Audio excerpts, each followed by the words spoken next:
Hi everyone. I hope everyone's doing all right. I'm Hannah. I'm the one that will be taking you guys for today's live session. Um, Thank you to everyone that has joined, and also thank you to the people on TikTok. If you're there, you're welcome to also share the live to your friends so they can also benefit just from the session.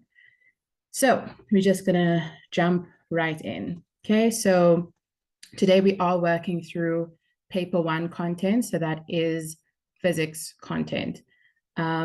Just before I actually get into the content, guys, you're welcome to raise your hand if you have any questions, put any comments in the chats and stuff. As much engagement as possible will be most beneficial to you. We are going to be working through some past paper questions where I will be going through how to attempt it, and then there will be some for you to do. So just as much as engagement as possible from you would be the best thing for me and for this whole thing to go quite smoothly. Okay, so we're just going to touch a little bit on vectors. We're going to do some Newton's laws questions, a little bit of electrostatics and electricity. Okay, so jumping right in, we're going to start with our kinematics, which is our vectors. So there's not much with this topic in terms of theory, right? You need to know all of your definitions in terms of what is velocity, what is your displacement, what is your time and your acceleration. You need to know the difference between a vector and a scalar. So maybe let me pose that question to you guys. Who knows what the difference between a vector and a scalar is? So you can unmute yourselves if you want. You can also put it in the chat for us. Just quickly, I just want to make sure you guys are listening, make sure you're engaging.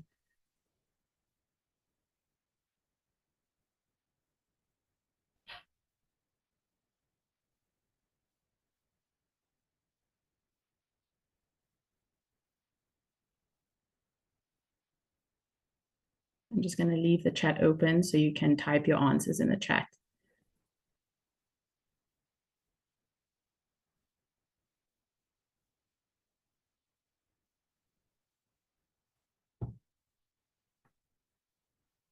Just a reminder of what the question was. What is the difference between a vector and a scalar?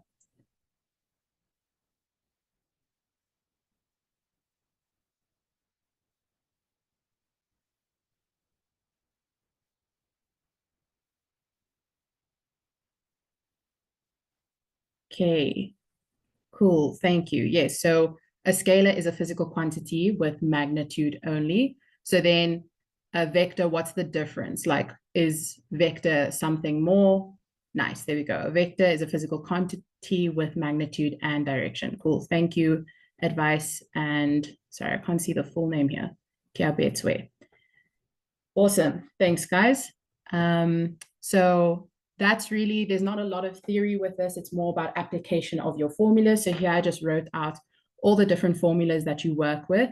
These are all your equations of motions. And obviously, based on the question that you're posed with, you will have to use the corresponding and the most appropriate equation. For those of you, some of you learn this equations not with VF and VI. You learn it with V and U, and instead of displacement, you have S. So it's the same equations, just different symbols. Okay, so we're going to jump straight into a question because there isn't a lot of theory really to go through with this topic. So what I'm going to do is I'm going to do the question 3.1 and 3.2, just walking you through how I attempt it. And then I would like you guys to do 3.4 and 3.5. But let's go through 3.1 and 3.2 together, right? So they tell us a small ball is thrown upwards into the air and caught when it returns to its original height, 1.6 seconds after it was thrown, right? So sorry, I just want to see. Okay, cool. Can annotate. So when attempting this question, what I like to do with kinematics and vectors or just science in general is I like to actually draw out what's happening for myself, just because sometimes the descriptions that they give you is quite hard to visualize. And a lot of students struggle to understand or like know how to approach a question because they can't really visualize what's going on.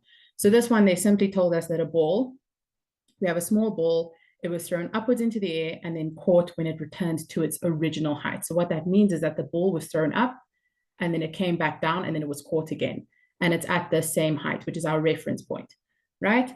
They then told us, all they told us is that it took 1.6 seconds for this entire throw to happen. So we have our delta t, which is 1.6 seconds, right? So just going back up, let's take a look at what they're asking us. They asked us to calculate the magnitude of the initial velocity with which the ball was thrown upwards, right? So in terms of what they're asking for the initial velocity. We don't know what that is. Our final velocity, they tell us that the ball was caught again. So we know that the ball's going to stop in motion. So then our final velocity in this position would be 0, right? And then we also don't know what our displacement is and our acceleration. Because it's on Earth, it will always be 9.8. But now we need to determine whether it's positive or negative. So remember, with kinematics and vectors and throughout all of like your Newton's laws and stuff, you have to choose a positive direction. So in this case, just because it was thrown up, I'm going to choose up as my positive direction, right? So in this case, because gravity is always pulling our objects down, then my acceleration here will be a negative, right? Let me just space that out a bit more. Negative 9.8. Okay, cool. So then remember, this is what they're asking of us, this initial velocity, right? So now I have to think about all of my equations of motions and think about what I have and what I'm calculating, right? So there's two equations that we could use here. We can use this one, where it's our final velocity is equal to our initial velocity plus acceleration delta t, right? And then we also have this delta x is equal to vi delta t plus half a delta t squared. Okay, either or is fine so long as you get the final answer correct. It doesn't matter which one you choose, so long as you have all the components to use that formula, right?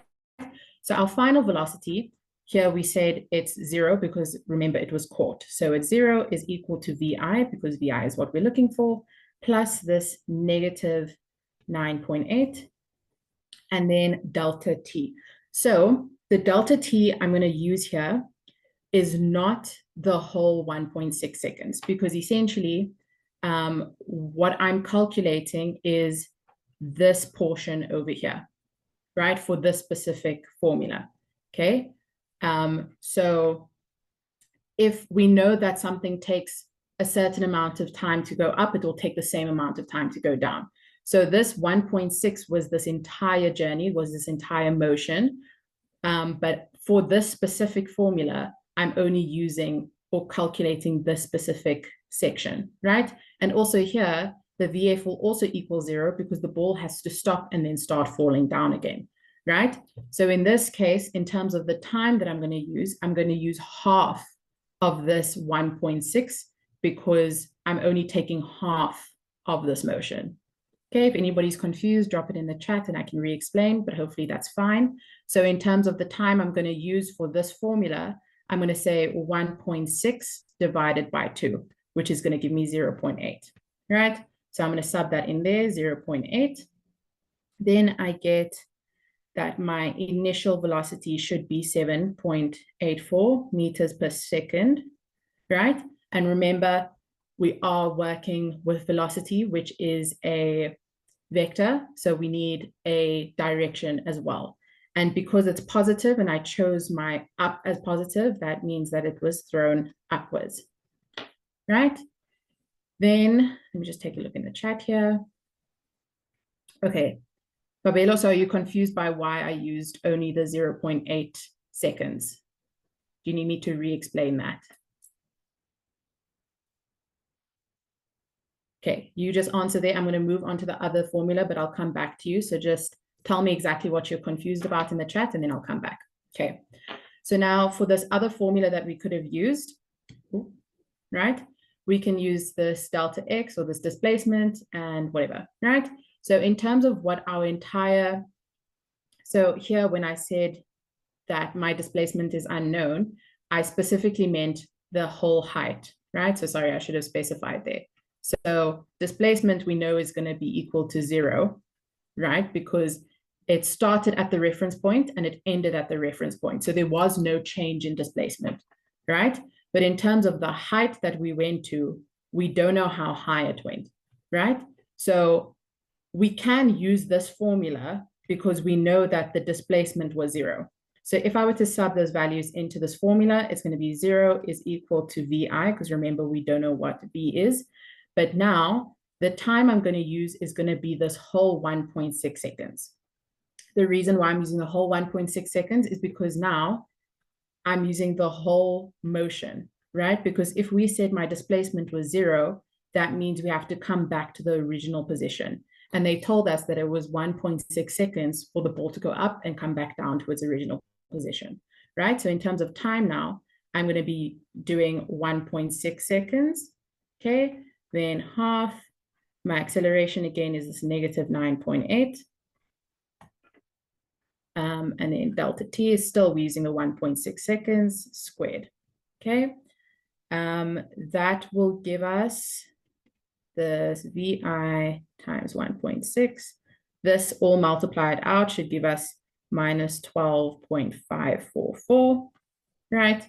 And then we take it over, divide by the 1.6, and then we get VI is equal to 7.84 meters per second. Okay, hopefully that made sense to you guys. Let's take a look what's happening here. Okay, cool. So the 0.8. So let me try draw this out for you again and hopefully explain.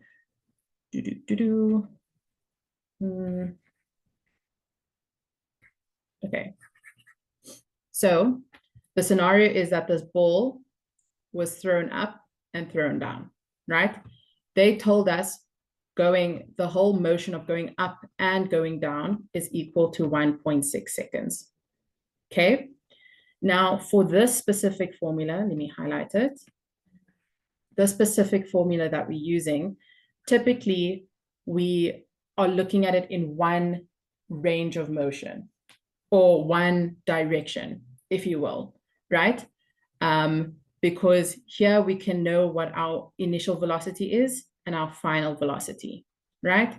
We will, from this information, we can get our height and we can get our time, right?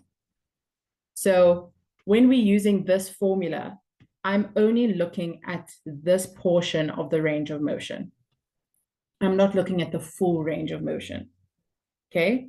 Because this gives me enough information to calculate the initial velocity, right? Because I have the time here, we have our acceleration, which is this negative 9.8, okay? So the reason why I'm not using the full 1.6 is because I'm not looking at this entire range of motion. I'm only looking at half of it, okay? So my final velocity up here, because my ball goes up and eventually has to slow down and then goes up, slows down, and then turns around, my final velocity up here would be equal to 0 because the ball has to stop. The initial velocity, we don't know what it is. We can calculate that. We were given the total time it took for the entire motion, but now we only want to calculate this half of the motion, only this yellow portion of it, right? So that's why we don't use the full 1.6. We use half of it because it takes the same amount of time for something to go up than it does for it to fall back down from the same height. So that's why we say 0.8, because it's half of this 1.6.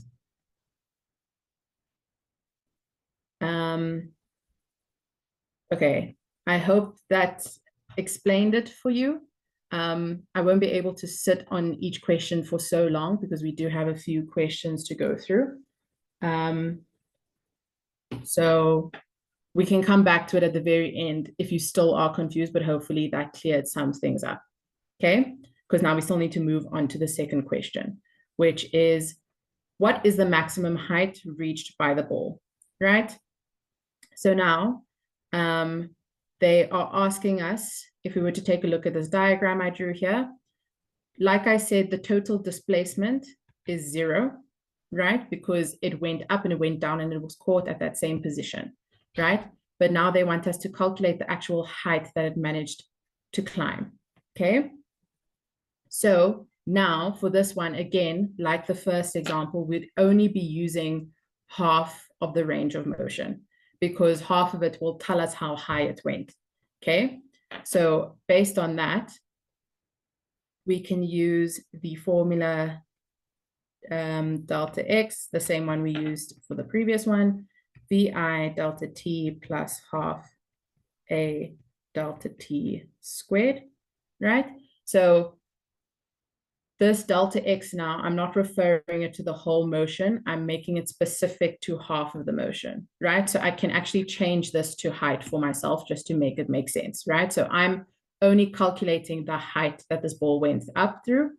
Then VI, we're going to use it from our last question that we did, that we calculated. So that's 7.84, right? We are, because again here, we're only using half of the motion. I'm not using this full time. I'm going to use half of it, which is this 0.8, right?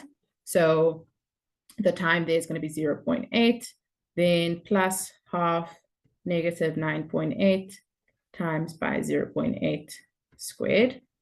Okay, then you're going to get that this multiplied to each other is 6.272, and this multiplied out is going to be negative 0.136.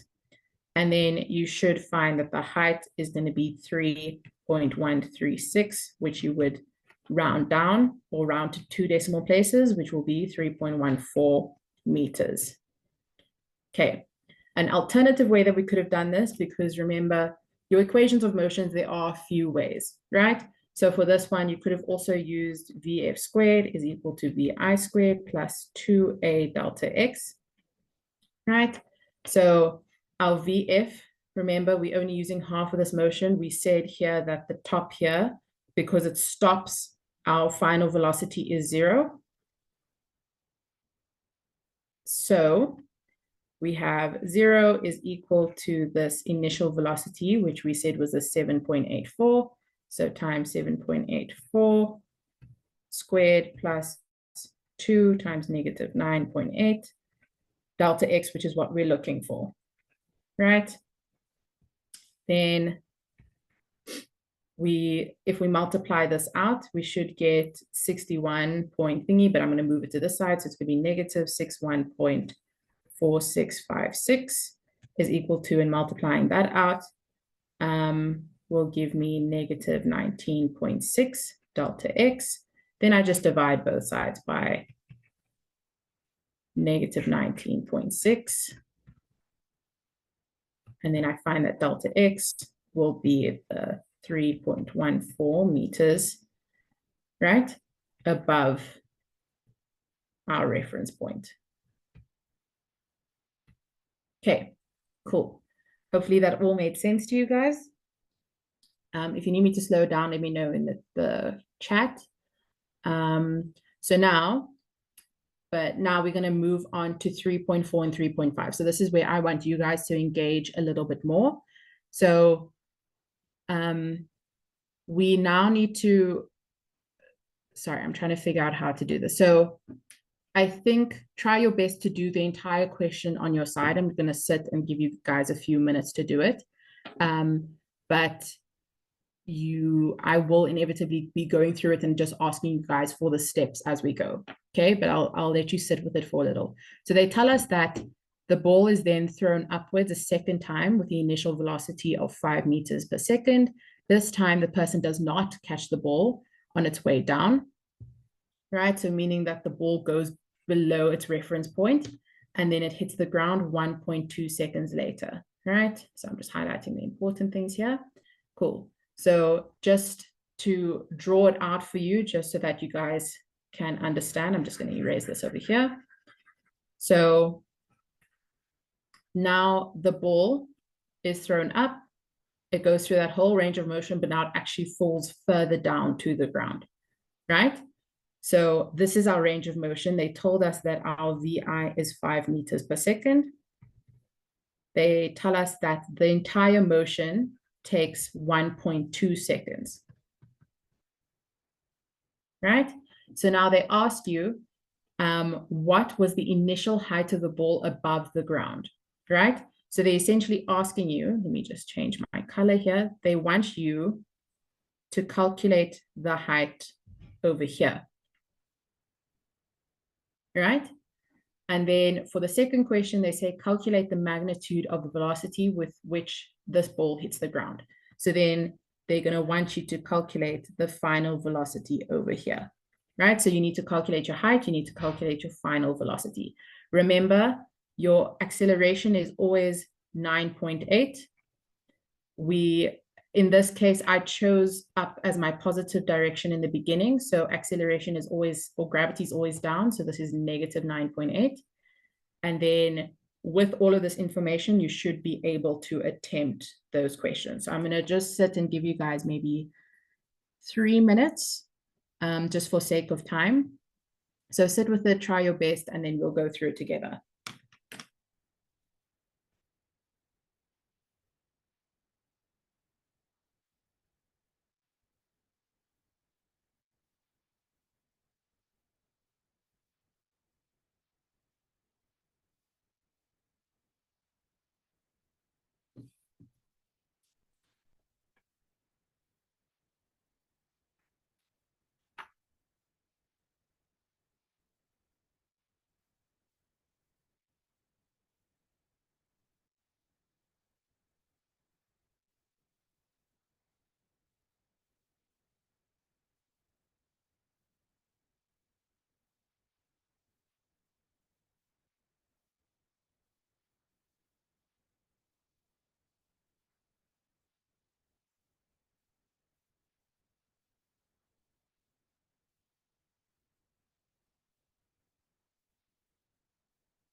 Okay, Christina, I'll re-explain 3.2 after we go through 3.4 and 3.5.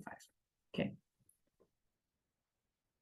Okay, guys, I know that wasn't a lot of time, but we're going to have to just carry on. So if you can either unmute yourself to speak, because I think it'll be a lot easier to try and go through this. If you want, you can put your steps in the chat for me. Also, people on TikTok, you're welcome to comment on the live how you attempted this question, and then it will be referred into our chat over here. So as much engagement as possible would be most appreciated. So can anybody explain to me at least how they started with 3.4? Like what formula did you use? And yeah, anybody, please.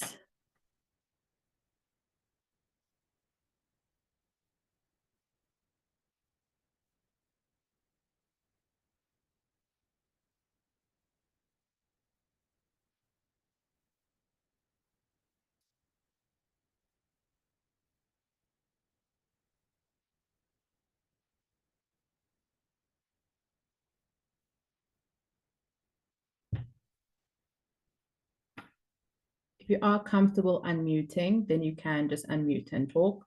If you want, you can raise your hand. Just because I think it will be a lot quicker than you guys typing in the chat, especially with all of these symbols.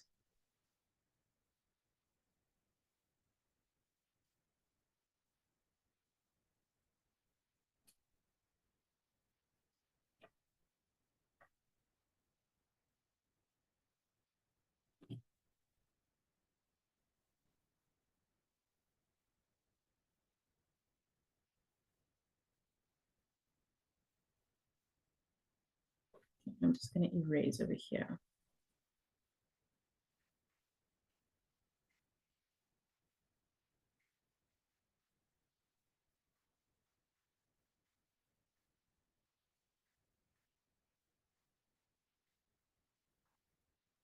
Okay, let's start off by, I'll write out, or maybe let me go up to the equations of motions. So for 3.4, remember they asked us to calculate the initial height, right?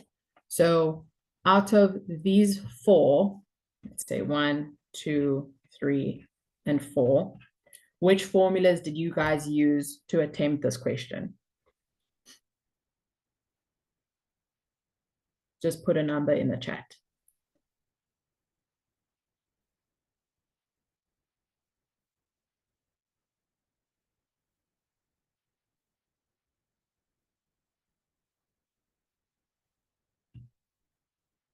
Okay, so Phineas, you used 1, right? Okay, cool. There we go. We're getting some. So 1, if you were to take a look at equation 1, we don't actually have any displacement or any height or measurement of distance, right? Because remember 3.4, they specifically asked us to calculate the initial height, right? So unless you use this and then used whatever information you got from here to answer the rest, it isn't the best formula to use because we don't actually have this displacement that we're looking for, right? So formula 1 wouldn't have been the best. Let's see what else you guys have. So some of you are saying 4.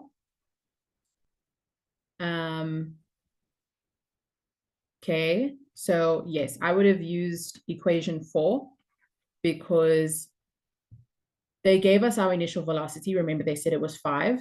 They gave us the total time. We know our acceleration, and it's still time again, and this is what we're looking for. So equation 4 actually hits all the boxes in terms of what we have and what we're looking for, right? So if I were to go down, let me write that out. So delta x is equal to VI delta t plus half a delta t squared, right? So we're looking for this height, we're looking for this delta x, right? Because now remember, this delta x is showing us the entire motion. So if this is our reference point, our answer is most likely going to be, our answer is going to give us the distance here because the move, let me draw this. So the motion from here to here, our displacement there would be 0, right? Because it's going to the exact same spot. And then the rest of it will be the height. So whatever we get here will show us this value over here, right? So let's sub in our values. So our initial velocity was 5. Our time was 1.2 seconds plus half. Remember, we said our acceleration is negative 9.8. Then 1.2 squared, right? If you multiply that out, you'll get that this is 6 plus this negative 7.056, right? Then you'll get an answer of negative 1.06. Now, the reason why it's negative is because remember, we said up was positive. So anything, let me just erase this here. So any motion above our reference point would be positive, right? Because we chose up as positive. But now if our reference point, if anything we're referring to below it, because it's down, and down is the opposite of our positive direction, this will be negative. So our answer here is negative 1.06, which means it's 1.06 meters below our reference point. Okay, I hope that makes sense to you guys. So that's the reason why choosing your direction is so important in the beginning, because if you were to get a negative answer, then you would know that, okay, it's in the opposite direction of what our chosen positive was, right? Because if this was positive 1.06, then that would mean that the ball was 1.6 meters above our reference point. But because it's negative, that's why it's below our reference point. Okay. Then for 3.5, so again, I know I didn't give you a lot of time for this one. Let me just take the chat. So the reason why we use the entire time is because we have to look at the entire range of motion. So the initial velocity that they gave us was at this position. Sorry, let me just draw an arrow. Was at this position, right? And then we're trying to find the height, which is this red H here, which is after the entire range of motion. So that thing of dividing our time in half is when we're only looking at half the range of motion, right? Like we did for question 1 and 2, right? But for this one, we have to look at the entire range of motion because we need this height. Okay, because if we divided it in 2, then we'd only be calculating the height for, let's say, this portion of the motion, which isn't important to us because we actually want this bottom portion here. So we needed the entire time for the entire range of motion. Okay, I hope that made sense, but moving on. 3.5, they then asked us to calculate the magnitude of the velocity with which the ball hits the ground. So we're calculating this VF, right? So I'm going to come back up here just because you guys answered faster. So for 3.5, where they're asking us to calculate the final velocity, which formula would you guys have used for this one? 1, 2, 3, or 4? 1. Okay. I'll wait a little to see everybody else's answers. Cool. Nice. Okay, cool. Thanks. 1 is the majority answer.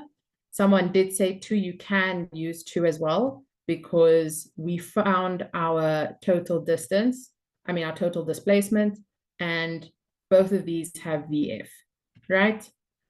You could have also used number 3, because we're looking for this, we have this, we have this, we have this, right? So the only one that wouldn't have been applicable is this one, because there actually isn't any final velocity in this one. So all of these could have worked, so long as you substituted the right values in. So for 3.5, let me just erase this over here. 3.5, let's just go with equation 1 because it's quite simple. VF is equal to VI plus A delta T. So our VI they gave us is 5. Our acceleration is negative 9.8. Our delta T is still 1.2 because, again, we're using the whole range of motion. And then we multiply that out. And we get negative 6.76. Again, this negative is telling us our direction, right? Because you can't actually have negative speed. So, or negative velocity, my bad. So in this case, our answer would be 6.76 meters per second down, right? Because remember, if we come back up to this drawing over here, our ball now went past its reference point and it's still falling down towards the ground. So our velocity will be going down because it's speeding up towards the ground. Okay. So I think Christina asked me to just re-explain this one, 3.2, I believe. So, sorry, let me just go back up to the question. So they asked us to calculate the maximum height reached by the ball. So here's the image or the graphical depiction I used. So the ball went up, the ball went down, right? They want us to calculate this height. They tell us that the entire range of motion was 1.6. So the ball going up and down is equal to this 1.6. But now I'm only going to be looking at half of the motion because I want to see how high it went, right? The initial velocity is what we calculated in the previous question. I erased it all now, but it was 7 point something, I think. Let me just check. 7.84, right? The final velocity we know is going to be equal to 0 because the ball's going to stop here and then fall back down, right? and our acceleration is constant on Earth. It's 9.8 meters per second squared down, right? So I have VF, I have VI, I have I'm looking for this height delta X. So that's why I could have used either of these two, because I have final, I have initial, I have acceleration. I'm looking for this, and I'm looking for this height. I had the initial, I had the time, I had acceleration, I had the time, right? So I just substituted those necessary values into the appropriate values, and then you should have found that the answer is 3.14. And fortunately, I can't spend more time on this because we do have a lot to get through. So hopefully that made sense. But still, if it's confusing you, put in the chat. We can hopefully have enough time to go to it at the end of the lesson. But okay, so that was it for kinematics. It's more just application of the formulas and making sure you're choosing the right formulas. I highly suggest drawing out for yourself, just because I know a lot of students, ones that I tutor, they really struggle to picture what's happening. But whenever I draw it out for them, then they understand. So maybe just draw out the motion for yourself and do the list of stuff that you have and the stuff that you need. So it's hopefully more clear for you when you do these types of questions. Okay, so now that's all we've prepared for kinematics. So now we're going to move on to Newton's laws. So Newton's laws, I guess there is a bit of theory. I didn't want to spend too much time on it because I know a lot of people, the actual practical input, like how you practice it, is more important. But hopefully you guys really should be very familiar with all the different Newton's laws, your first, second, and third. It's part of your definition, so you really should know it off the back of your hand. In terms of the formulas that come with it, they aren't as many and they're not as complex, in my opinion. So it's just about understanding what's happening and application, right? So one thing I noticed that students do struggle with is when forces are at an angle, right? So it's implementing your trigonometry and just being able to acknowledge that when things are at an angle, you have that X component and Y component, right? In terms of calculating here, I drew it out for you and I wrote it out for you for your boxes that are being pulled at an angle, right? Your Fy, you use sine theta, whereas for your box that's on an inclined plane, for your Fy or your Fg perpendicular, you use cos. So a lot of people get confused and confuse them. You can construct the triangles for yourself and draw it out and really just figure it out. But in terms of just being more efficient with your time and exams and tests and stuff, try your best to memorize these. Memorize which one is which one is sine for your box being pulled at an angle, and which one is cos. Just because, yeah, you don't want to now be confusing yourself in a test, drawing and constructing the triangles and then like making a mess of it, right? So really just try your best to, you can even screenshot the screen if you want, since it's written out for you. Just try your best to memorize which one is which based on whether it's being pulled at an angle or whether it's on an inclined plane, right? Then I also have here for our normal force, the calculations of your normal forces are different. So for your box on an inclined plane, it's quite simple. It's literally just equivalent to this Fy or your Fg perpendicular, because whatever force is pulling the box down into the surface like that, your normal force will be of equal magnitude, just in the opposite direction, right? So that's why they would be equal. But with your box being pulled at an incline or pulled at an angle, what happens is, typically with a box as is, your normal force is equal to Fg, right? Because what the amount of force that the earth pulls your object down into the ground, that same amount of force needs to be exerted back up to prevent it from falling through the surface, right? So those are equal. But now, when we are pulling something at an angle, this force over here is essentially lifting it a little bit, making it a little bit lighter, if you will, right? So that's why we need to use this formula to calculate our normal force when something's being pulled at an angle, because it's going to be the force of gravity that's pulling it down, but we're actually going to minus this force because this force is lifting that load a little. It's making it a little bit lighter, right? So that's why it's slightly different, and that's why you need to remember this, okay? So that's all I'm really going to go into in terms of theory and application for Newton's laws. And we're going to jump into questions now. But before we jump in, is there anything that anybody's confused with Newton's laws, or yeah, anything that I can clarify? But just type it out in the chat for me. That includes the people on TikTok. And then while I'm going through the questions, the questions, then hopefully I can come back to your questions and make some things make sense for you. Okay. Okay. Do you need me to just go over the normal force specifically?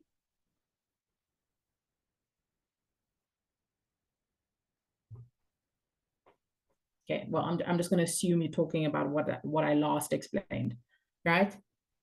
Okay, cool. So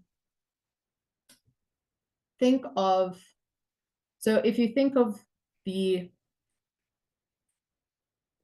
mass, right? If something's heavy, it's exerting a force on the surface that it's on, right?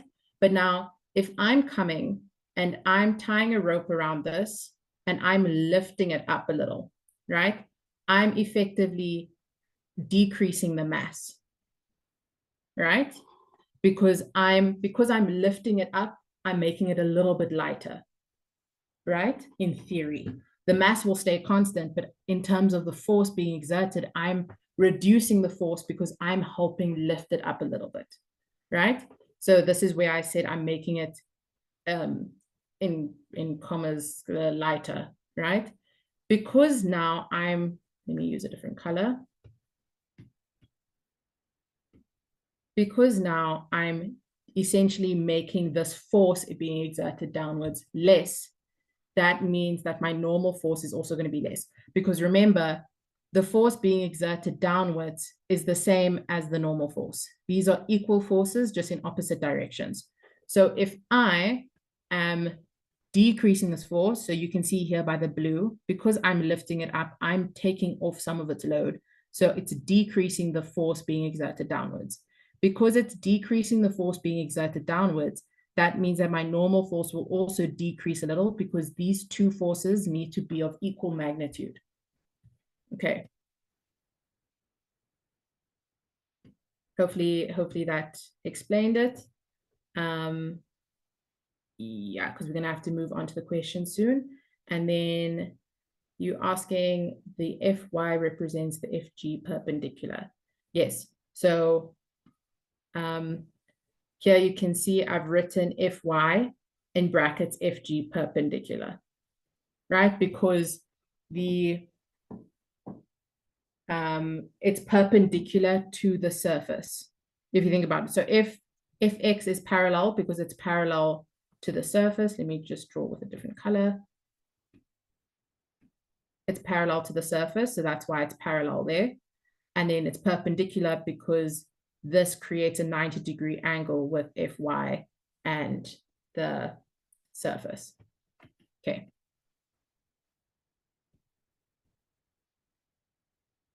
Cool. I think there was just a little bit. Okay, cool. There we go. So now I'm just going to be moving on to the questions. So I have two sets of questions here. I have this one and I have one here that I want you guys to try on your own, but I'm first going to go through this one, right? So in the diagram below, an 8 kilogram, actually, I think just for sake of time, because we still have a few questions to go through, I'm going to have you guys help me out with this one, right? So we're going to work through it together. So that means I want you to either unmute yourself and speak if you know what to do, or type in the chat what you would do. So we're only going to do this question, okay? So in the diagram below, an 8 kilogram block is connected to a 4 kilogram block by means of a light inextensible string. So that means that there's going to be a lot of tension throughout the string, right? They tell us that a constant force, let me actually just highlight, a constant force of 55 newtons is applied to the 8 kilogram block to accelerate the combination of blocks to the right. So both of these blocks are moving. So if you take a look at our diagram here, they tell us there's the 55 newtons. We have an 8 kilogram and a 4 kilogram. I should just highlight them in different colors. 4 kilograms, right? And then they also tell us the degrees here. It's inclined at a 30 degree. But take note that only this 4 kilogram block has this incline, right? Whereas this 8 kilogram is on a flat surface. Okay, so then they tell us that the kinetic frictional force, so friction is important here. We're not neglecting friction. They tell us that the kinetic frictional force between the 4 kilogram block on the inclined plane is 4 newtons. So frictional force is 4 newtons. And then the kinetic frictional force between the 8 kilogram block on the horizontal plane is 8 newtons. So each of them are experiencing different frictional forces, probably due to the inclined positioning of this box.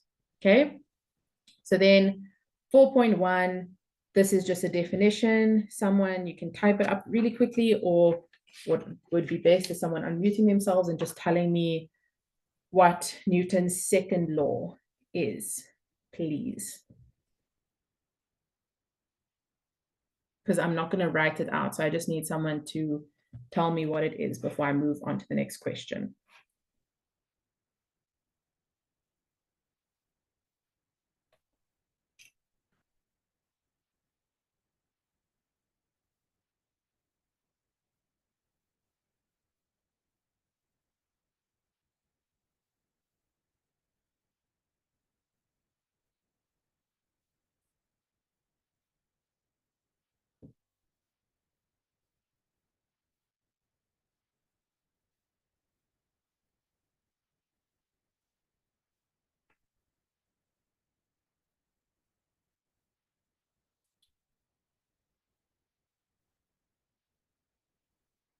Cool. Thank you so much. If a net force acts on an object, the object will accelerate in the direction of the net force at an acceleration that's directly proportional to the net force and inversely proportional to the mass of the object. Perfect. Thank you. If you are unfamiliar with that, really get on your definitions, guys, because those are easy marks. You don't want to lose out on an easy 2 marks for nothing, right? So really learn your definitions. I know a lot of people hate it, but it's your easiest marks, right? And they always ask a definition for every single section. Okay. Also, one thing about definitions is I know you need to get it verbatim, word for word, but if you, let's say you're scared and stumped in a test, just go look at your formulas, because your formulas are just your definitions are word forms of your formulas, right? Because this is essentially your Newton's second law is F net is equal to ma, right? And then if you move it around, that becomes A is equal to F net over M. And then here you can see that relationship where they say, so the person here said that acceleration is directly proportional to the net force, and acceleration is inversely proportional to the mass. So if you were to take a look at this formula, you can see that F net and A are directly proportional, whereas A is inversely proportional. All right, so if you really stumped for definitions, just take a look at your formula sheets, because they give you little bits of hints. But again, memorize them because they're easy marks. Okay, cool. So now 4.2, they ask us to draw a free body diagram of all the forces acting on on the 4 kilogram block, right? So I'm just going to do that for us. So we know that no matter where anything is on Earth, no matter what incline or whatever, gravity is always down, right? Then just to draw out here what it kind of looked like. Right, this is our 4 kilogram, and then it's being pulled, right? They told us that friction exists, right? So we know we need to include friction, but let's take a look at what's happening here. So we know our normal force is always perpendicular to the surface of the ground. So our normal force in this case is not going to be up like that, because it actually needs to be perpendicular to the ground like that.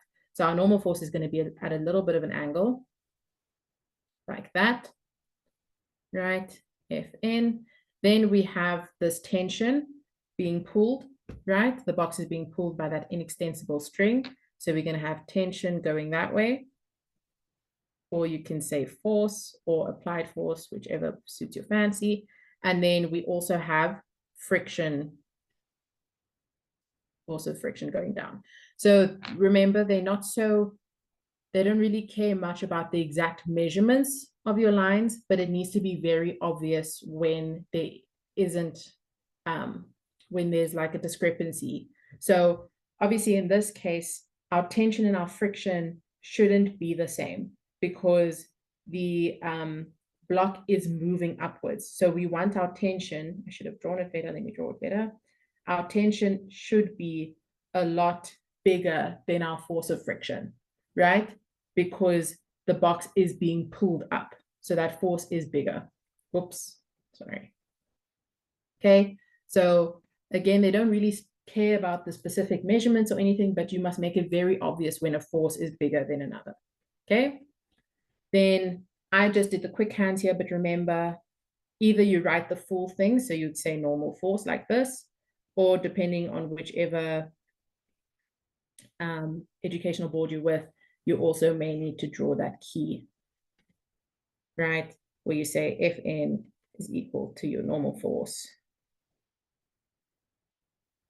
And Fg is force of gravity. You know, I'm not going to do it all, but you guys should remember this is how you make sure you get all your marks, right? To make sure you're labeling sufficiently, right? Some places do include the perpendicular force. Some, I think in the IAB, they tell you not to include it. I'm not sure about other boards. Sometimes they may ask you to include it, but that really just depends on what you're taught. For this case, I'm just leaving it out. But if you are taught that you should or you can add it, then do add it. But yeah, I'm just going to leave it out for now. Okay. That's our force of friction. Okay, cool. So then 4.3, let's go up and see what they ask us. 4.3, they ask us to calculate the tension in the string that's connecting to the two blocks. So if you take a look, it's worth 6 marks. So it's actually going to be quite a lot of steps, right? Usually with questions like this, you're most likely going to be working with a simultaneous equation, okay? So I think I'm gonna write out how I'm attempting it, but along the way, I am gonna pose some questions to you guys. I am gonna ask you to assist me. That includes people on TikTok. If you want to like participate, then you're welcome to put it in the comments there, and then it will come here to us. So how I would attempt this is I'm gonna look at each block separately, right? So I'm gonna take a look at my 8 kilogram box. I'm going to make him actually yellow. I'm going to do all of his calculations in yellow. And then I'm going to do my 4 kilogram box. Oh, should draw it on inclined plane. 4 kilos. Right? So remember, if we were to take a look at, so because they gave us a little bit of a hint, right? Because at the first question they asked us is to state Newton's second law. So we know we're most likely going to be using F net is equal to MA for this question, right? So F net is equal to MA. So I'm going to do this for my 4 kilogram box first. So remember, both of these are moving together, right? Because this is being pulled, which is in turn pulling the 4 kilogram. So in terms of how, and they also told us that it's accelerating, right? So we are going to have to calculate our acceleration. They don't specifically ask for it, but we are naturally going to end up calculating it, right? And both of them are going to be moving at the exact same acceleration because they're connected, right? So just keep that in mind because that's where our simultaneous equation actually comes into play. Okay, so F net is equal to MA. So if we come back to our 4 kilogram box, we need to think about, okay, what are all the forces acting on it in specifically the plane in which it moves, right? So we're going to be taking a look at our tension here and our force of friction and this FG parallel force, right? So in terms of my F net, what I'm going to say is my tension, I'm going to make it positive, right? Because my range of motion is in that direction. So that's positive, and anything going in the opposite direction is going to be negative, right? So I'm going to say my tension plus my friction, and my friction is in the opposite direction, and then plus this FG perpendicular, okay, is equal to MA, right? So now as for subbing values in, we don't know what our tension is. That's what the question is asking us. They're asking us to calculate that tension, right? The force of friction, if you think back to what we were highlighting, they tell us that the 4 kilogram box has 4 newtons of friction. So that's going to be -4. And then can someone tell me, put it in the chat for me, please, what will I use to calculate my FG perpendicular? Am I going to use cos? Am I going to use sine? Can you give me? Yes, so our FG parallel is negative. Oh, sorry. I didn't write that in. My bad. Thank you. It will be negative. So yeah, someone please just in the chat write out for me how I will calculate my FG parallel. We use sine. Okay, awesome. Right? So we're going to use FG sine theta. So can someone also tell me what is FG? What value do I put for FG?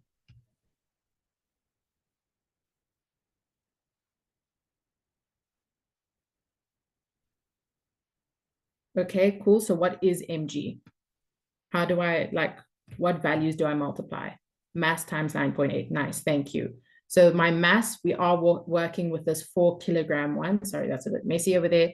But in terms of values, that's going to be tension -4 minus this 4 times 9.8 sine theta. And remember, this is our angle here. So sine 30 is equal to m, which we said is 4, our mass, and our acceleration we don't know.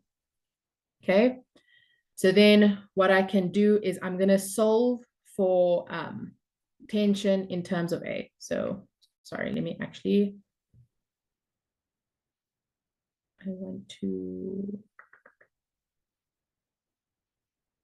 okay.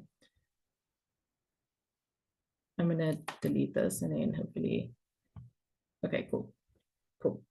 So I'm going to solve for tension in terms of acceleration, right? So my tension, let me just multiply everything out. So this 4 times 9.8 sine theta should be -19.6, right? Equal to 4a. And then if I just simplify and move everything to one side, tension is going to be equal to 4a plus 23.6, right? So here I've solved for tension in terms of A, right? So I have 2 unknown variables, and that's where our simultaneous equation comes in, because you always use simultaneous equations when you have 2 unknown variables, right? And lucky for us, we have another box that we can do the same thing. So then we can equate the 2 things together and solve for our tension, right?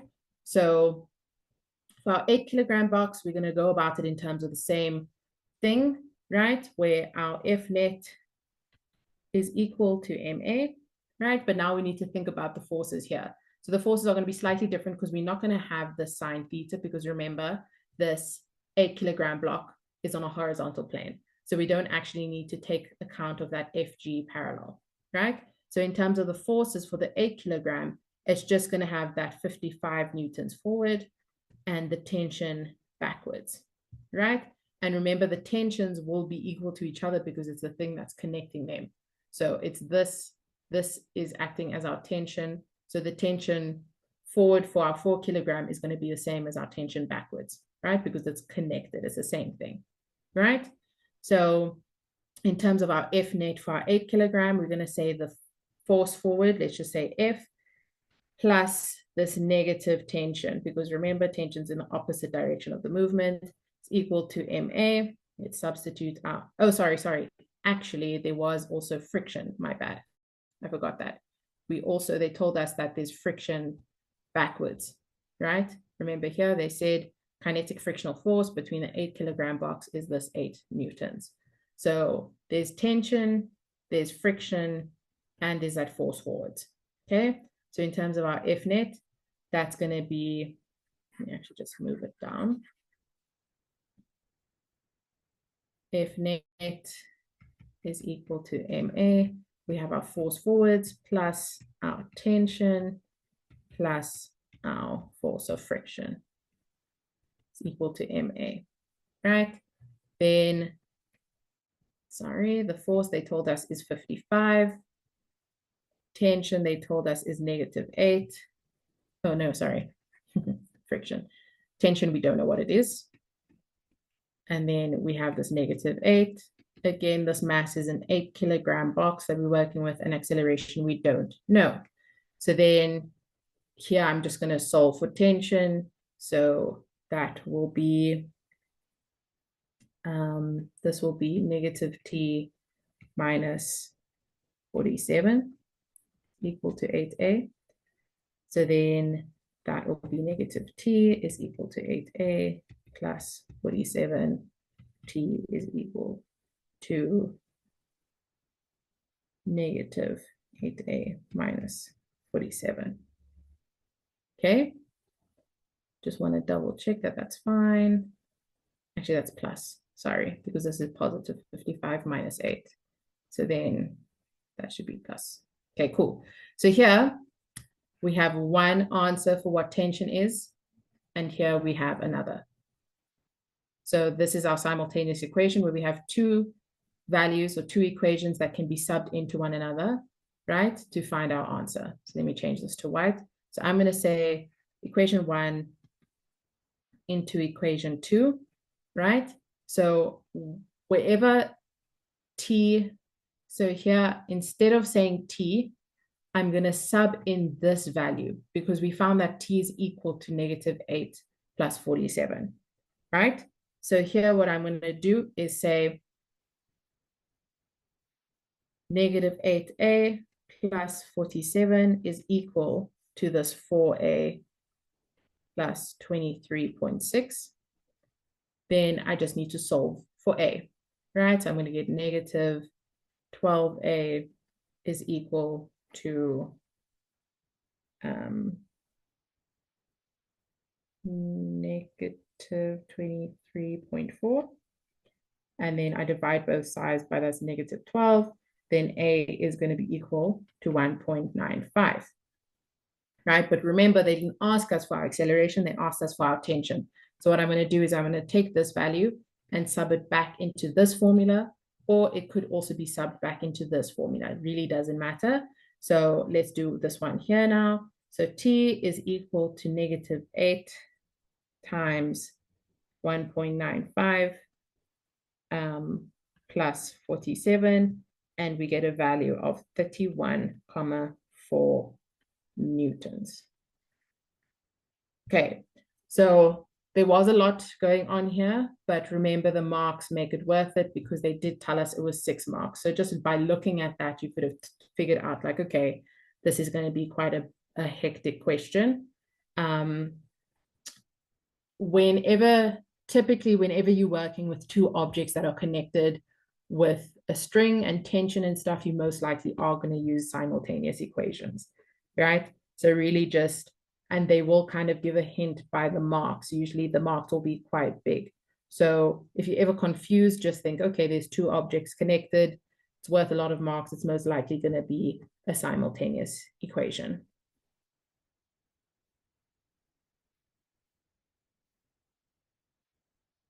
Why is the negative only affecting HA? So what I did here is we had -t is equal to 8a plus 47. then I just divided both sides by -1 to get rid of that negative there. So then this is divided by -1, making it negative. Okay, I missed, yeah, let's see. So this is actually supposed to be negative there because this 47, positive 47 went over to this side, and then it became -47. I divided both by -1. This negative became a positive. Sorry, I did mess around there with the signs and stuff, but okay, hopefully that clears it up. If you are confused by this, I know I did go through it a bit fast just for sake of time, but if you are confused, let me know and then I can maybe come back to it, but I am going to be moving on. So just put it in the chat for me. But yeah, so that's all I'm going to be doing for Newtons. There was another nice question, but unfortunately I am trying to get through everything on time. But yeah, I think a lot of students do particularly struggle with objects that are connected via tension. So I think this was a nice question to go through.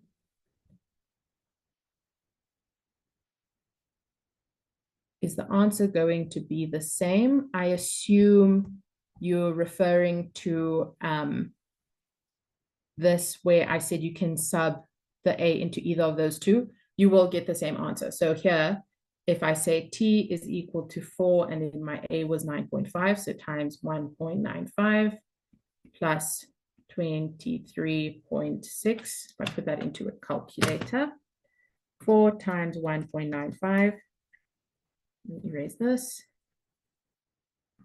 gives me 7.8 plus this 23.6, and then that will give me the same answer of 31.4 newtons. Okay, so that's why I'm saying it doesn't particularly matter which value you go back and substitute it in.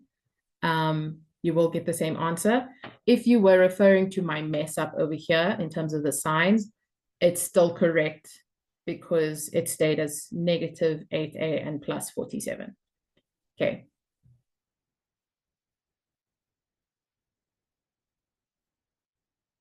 I chose tension as negative. So you need to look at the diagram that you're working with. So if we come back here, you can see that this tension is acting in different directions for both of these objects, right? So for the 4 kilogram box, I chose tension as positive because the tension is pulling it in the direction that it moves, because this whole thing is moving in this direction, right? So my tension is this thing, is this string that's connecting the two objects, but this object is being moved forward, right? So I chose this direction as positive. So my tension in this situation is positive because it's pulling that box up the hill, right? Whereas for the 8 kilogram, the tension is going the opposite direction. So if I chose this as positive, then this can't also be positive because they're in opposite directions. They have to be opposite signs. Okay, so because this box is moving forward, I chose this one as positive because this is the one that's pulling it forward, making it accelerate in that direction. Whereas the tension for the 8 kilogram box is actually pulling the box back. It's slowing it down. So that's why it's negative. Okay, so here you can see for the blue box, the 4 kilogram box, I chose tension as positive because the box is being pulled forward by the tension. Whereas for the 8 kilogram box, I chose tension as negative because the box is being pulled back by the tension. And this F is this force that was pulling it forward, this 55. Okay, so it's okay that the tensions, one was positive and one was negative, because for each box, the tension is actually in a different direction. Okay, cool. Hopefully that's it. If you still have any more questions, you're welcome to put them in the chat. But I will be moving on to electrostatics now.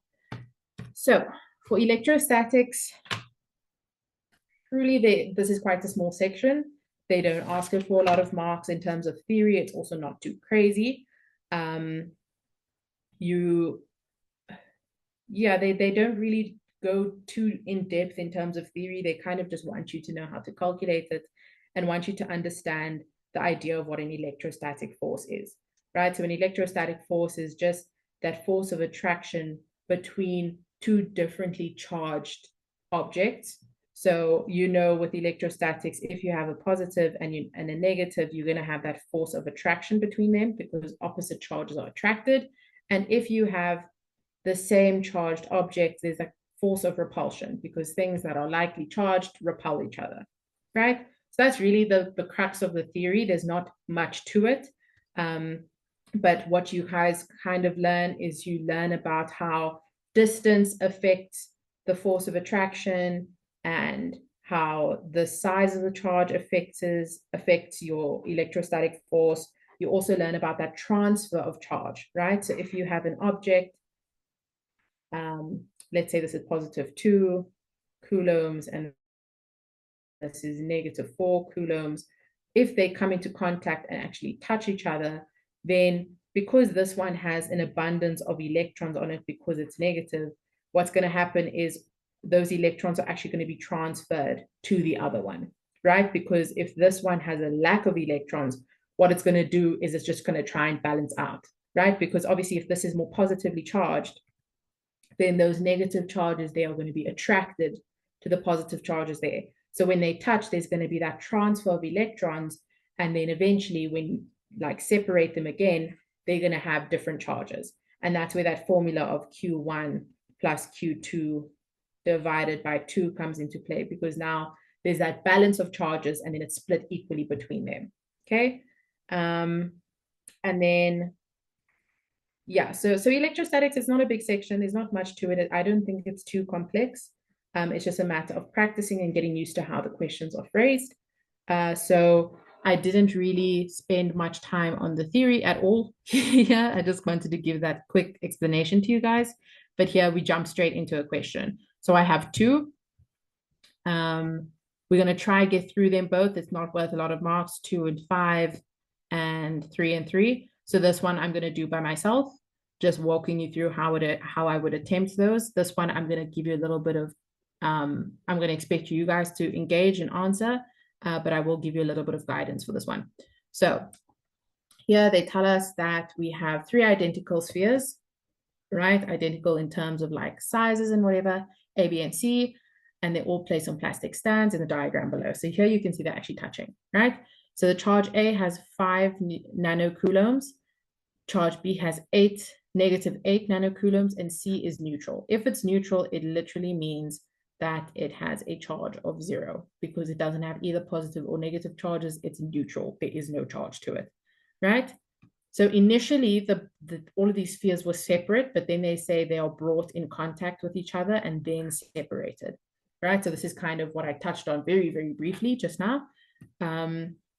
So they ask us to calculate the net charge on each sphere after separation. So like I told you, if you have spheres of different charges, then there's going to be that exchange or movement of electrons because it's going to be attracted to different positions, right?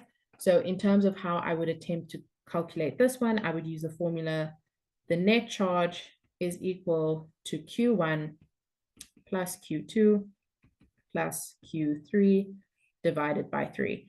So just with this one, I think your formula sheet specifically says divided by 2, right? But for this question, you actually divide it by the number of spheres that there are. So you have to add up all the charges of the spheres that are present. So even if there was a 5th one or a 6th one, whatever, depending on how many there are, you will add all of those charges, right? And then divide by the total number of charges that you have, okay? So here, that's why I am dividing by 3, right? Then what's also very important in electrostatics, sorry, I didn't mention it, is your conversions, right?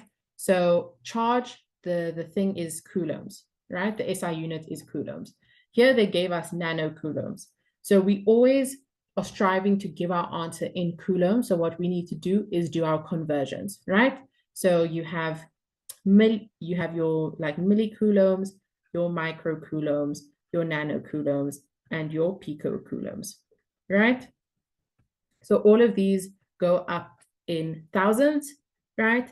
But what you need to remember is the conversions, because those are very important. So what I would suggest is writing this out, like in your tests, as soon as your writing time starts, write these conversions out for yourselves, just so you don't forget. Okay, I'll come back to that. So for our microcoulombs, remember we times by 10 to the negative 3, right? For micro, it's, sorry, milli, micro, negative 6. This one's times 10 to the negative 9. And then this one's times 10 to the negative 12, right? So just because these are getting smaller, that's why we're multiplying by smaller numbers and whatever, right? So just keep this at the back of your mind, especially for electrostatics, okay? So coming back to this, my charge of sphere A was 5, so I'm going to say 5 times 10 to the negative 9, because it was nanocoulombs, and I want my answer in coulombs, right? Then I add this negative 8 times 10 the negative 9. And then they told us that C was neutral, right? And I wrote there that C's charge is 0. So you don't need to add it. But for completeness sake, let me say plus 0, right? That's all going to be over 3. If I add and then divide, that should give me a value of negative 1 times 10 to the negative 9 coulombs. Okay. So this is the value of each of the spheres now once they've separated from each other. So they touched, there was that movement of charge, they separated, and now every sphere has 1 point times, or let's just say 1 nanocoulomb, negative 1 nanocoulomb for each of them. Okay. Right, then they ask us to calculate the number of electrons in excess or deficit, right? So this is, they just didn't want to give you a hint when they say excess or deficit. They just, like, because you don't know if something's in excess with electrons, that means it's overall negative. Whereas if it has a deficit of electrons, that means it's overall positive. So they just left it there because they didn't want to give you a hint of what your answer should have been, right? So they ask for the number of electrons in excess or deficit on sphere 3 after separation. So remember, sphere 3 started off as 0. It became negative 1 nanocoulombs, right? So it gained electrons, right? Because it became more negative. So now in terms of calculating the specific number, right? Let me do it over here. You have this formula where N is equal to Q over QE. This is specifically the number of electrons that we're working with. This is overall charge. And then this is the charge of an electron. Right. So charge of an electron is a constant value. So that's not something that changes. That's something that's on your formula sheet. It's always going to be negative 1.6 times 10 to the negative 19, right? This number is the one that we are going to have to calculate. They're asking how many electrons were transferred. And then the overall charge is what we have, right? It's something that we've already calculated. So let me just check in the chat here. The 0, it's not necessary, but I think I just put it in so you guys could see that I was adding all of the charges, right? Then the negative signs. Wait, sorry, let me read your question again. Aren't you not supposed to put the negative signs? So for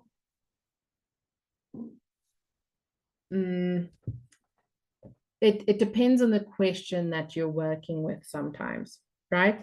Because with this one specifically, you have to put your negatives, because if you don't, we would have gotten a completely different answer, right? Because we would have added this 5 plus 8, right? Which would have given us a much bigger answer than what actually is, right? So for this specific calculation where we're adding them, you have to put your negative on, you have to put your negative values because they are important. But when we're working with our force, right, and you have K, Q1, Q2, over r squared. This one is not so important because this worries more about the magnitude of the charges than it does the actual charges themselves, if you will, right? Whereas for this one, it is important because we need to see that transfer of charge. So we need to know what the charges were, right? So I think only this formula is important to keep the negatives, whereas when you're using this formula, it doesn't really matter. You don't need to keep it in because you're multiplying it. So the answer will just be negative or whatever. It doesn't really matter. But for this specific type of question, the negatives are important.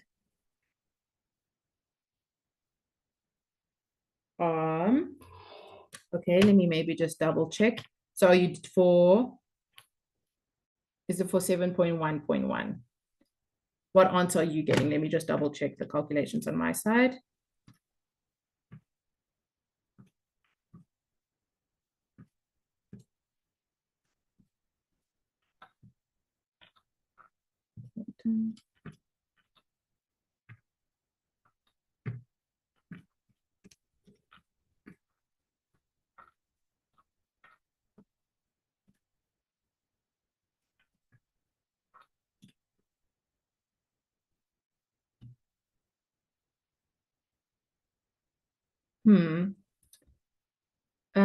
Okay, I just did the calculation again and I'm still getting the same answer. What answers are you guys getting?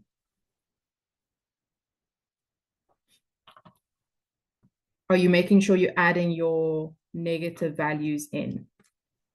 Because if you're not putting the negative value in, you will get a different answer. If you're getting 4.33, whatever, that's because you didn't include this negative. But I just double checked my answer now and I still got the same thing. So I'm not sure. Just tell me what you guys are getting for you on your side.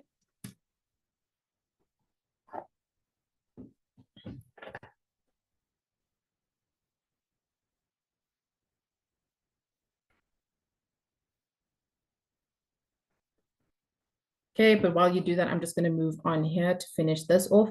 So, okay, wait, let me see.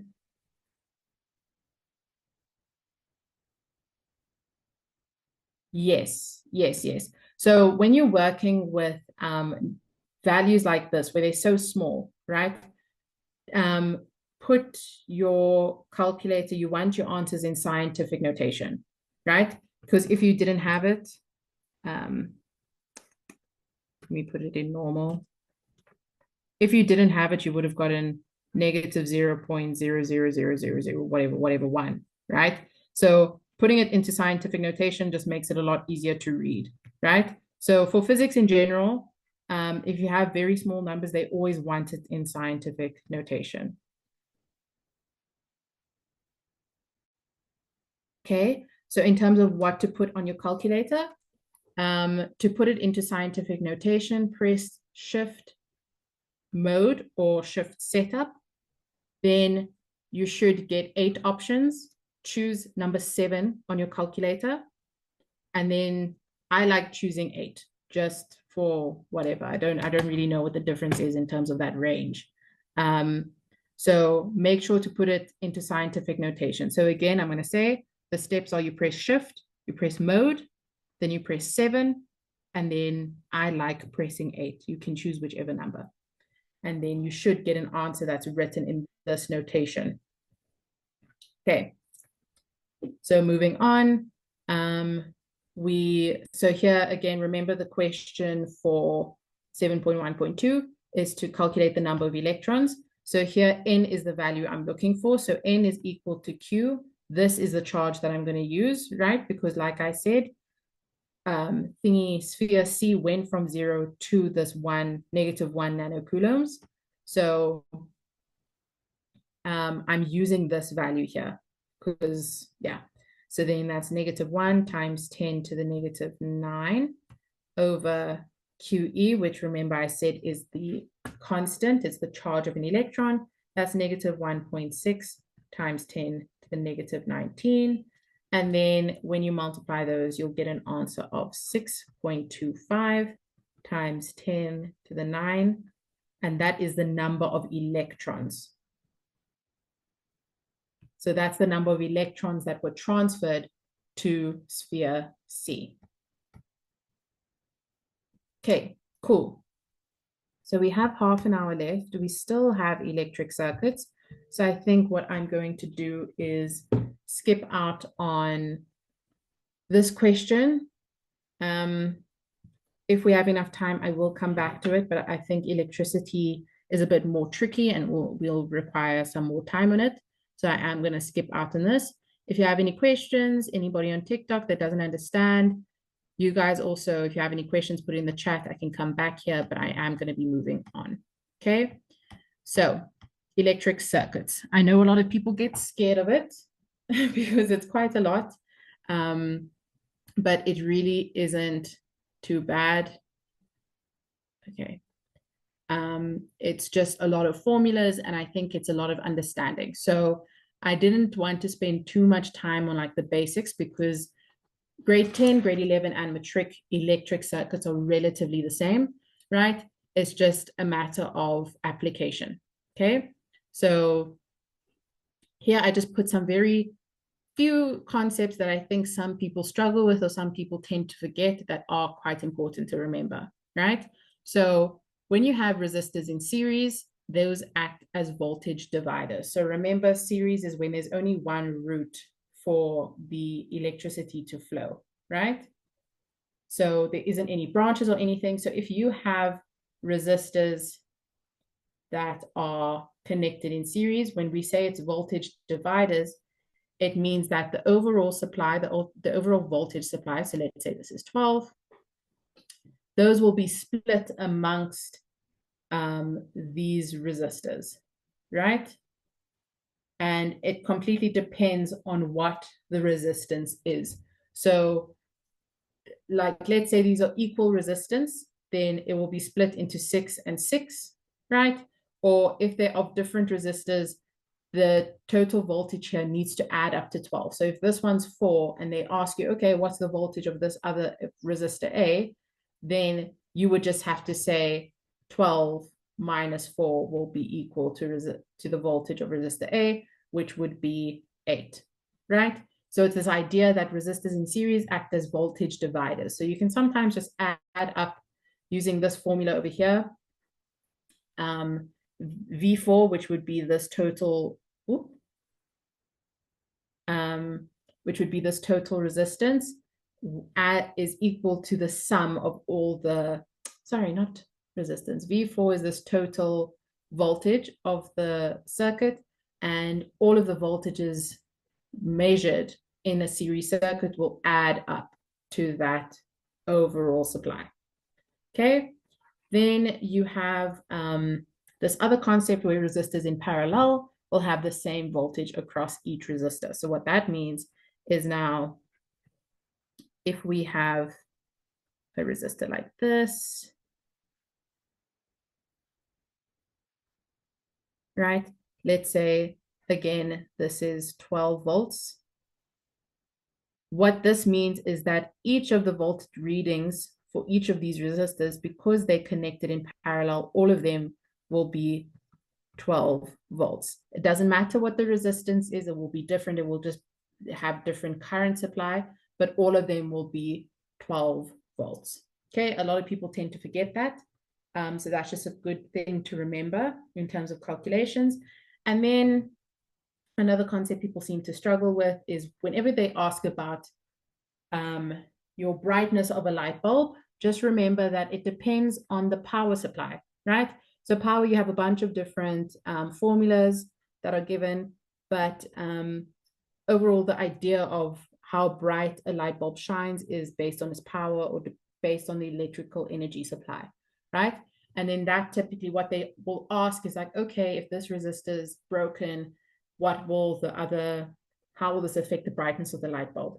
Then you kind of need to think of like, okay, what happened to the overall resistance in the circuit, right? So like if we have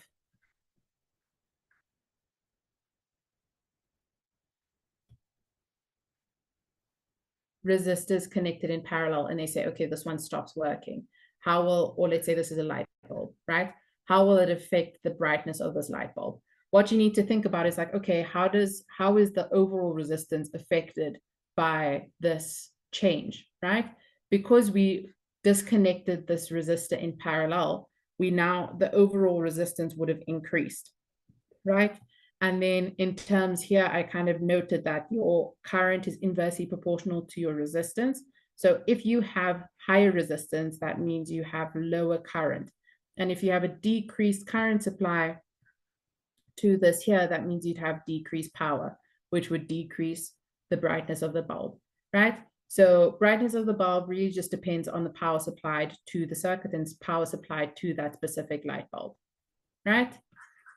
So those are just some random things that I've picked up on with my students that they tend to forget about electricity and things that they struggle with. But let's jump into a question, because again, electricity is a lot about like application, right? So again, I have 2 questions here. Hopefully we'll have enough time to work through both of them, but let's see where we go. So for 10.5, the battery in the circuit diagram below has an EMF of 14 volts with negligible internal resistance, right? So we don't really worry about internal resistance in this question. Then they tell us that switch S is closed, okay? So they ask us to calculate the total resistance of the circuit. So now where this is a bit tricky is you need to be aware of how things are connected, right? So you learn the difference between parallel and series, but how they make it a little bit more challenging is when they combine the two, right? So you can see here that, okay, we are working with a parallel circuit because we have these 2 branches here, but actually we still have this over here and these 2. So we really need to think about like, okay, what's connected in parallel and what's connected in series. So what I'm going to do is these 2 are connected in series to each other, right? Because they're next to each other, the flow of electricity will have to go through both of them in that situation, right? Then what's this 3 ohm is also just connected in series in general to this whole parallel circuit, right? And then this 6 ohm resistor is connected in parallel to this branch over here. Okay, so when we're calculating our total resistance, we're going to have to take account of our parallel and our series, right? So let's start off with our parallel. So just to remind you, the formula that we would use, let me see if it'll be nicer. No, okay. The formula that we use is R parallel is equal to 1 over R1 plus 1 over R2, right? And so forth, depending on how many thingies you have, right? So this is specific for parallel, right? So we have 1 over 6 as our 1 resistor, but then I'm not going to do 1 over 4 plus 1 over 8, right?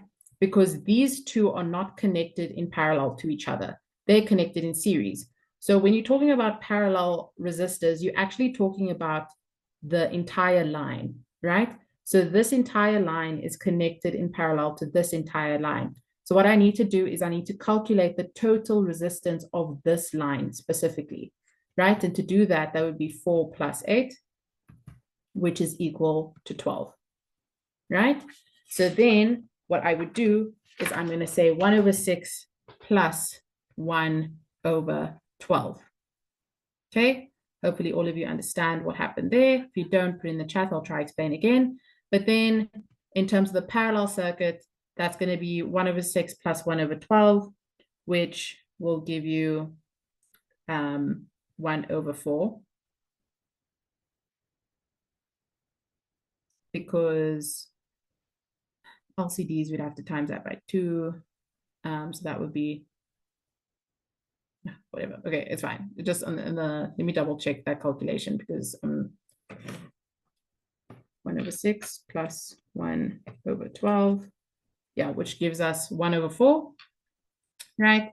And then what we do is we have to inverse it, remember? So then we flip that around and we get a value of 4 ohms for the parallel section specifically.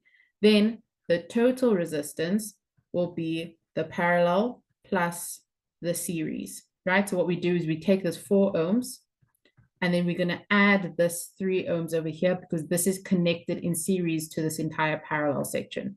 So that's going to be 3, and then the total resistance for this is going to be 7 ohms. And that would be our answer. Okay, glad you picked that up. So when we're working with a combination of series and parallel, remember you're working with them separately. So do your parallel sections first and then add your series afterwards. Because remember, the calculation for series is quite simple, where it's just R1 plus R2. It's not this fraction thing. So always try and do your parallel section first and then just add your series after. Okay, cool. Then they ask us to give the total reading on the ammeter, right? So I want you guys to tell me which formula I would use for this. So they asked me for the total resistance, right? They've given me the voltage. They've given me that 14 volts. And now they're asking me specifically for this ammeter reading. Which formula would I use? Awesome. Thank you. We're going to use R is equal to V over I. We're using Ohm's law in this situation, right? Thank you. So this resistance we carry over from what we calculated there, that's going to be 7 is equal to the V, which they gave us is 14 over I, right? And then I is just going to be equal to 14 over 7. So I is going to be equal to 2. Then someone please tell me what the SI unit for current is.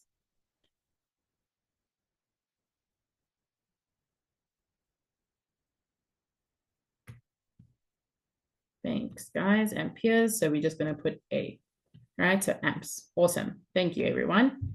So our answer there is amps, right? So that was quick and simple, nice and easy. Then they ask us for the energy dissipated by the 8 ohm resistor in 2 minutes, right? So this one is worth 5 marks. There's quite a few steps, right? There are quite a few options. I'm just going to go through one, right? It can be a little bit complicated, but hopefully my explanation will make sense to you guys. Let me just clear some space.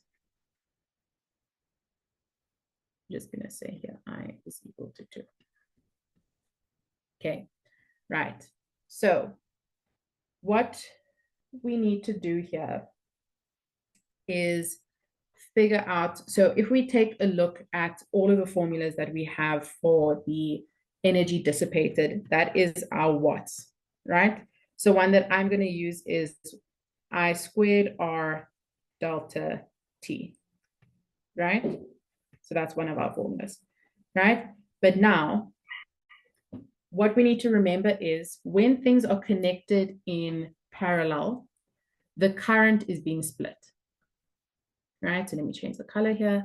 Our current isn't the same for both of these, right? Because this 6 ohms has less resistance than this accumulative 12 ohms, right? So, and we know R is equal to V over I, and we know our resistance is inversely proportional to our I. So if there's higher resistance, that means there's less current.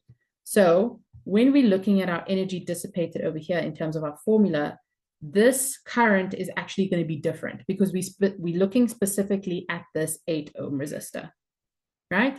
So what we actually need to do is we first need to figure out what the current supplied here is, okay?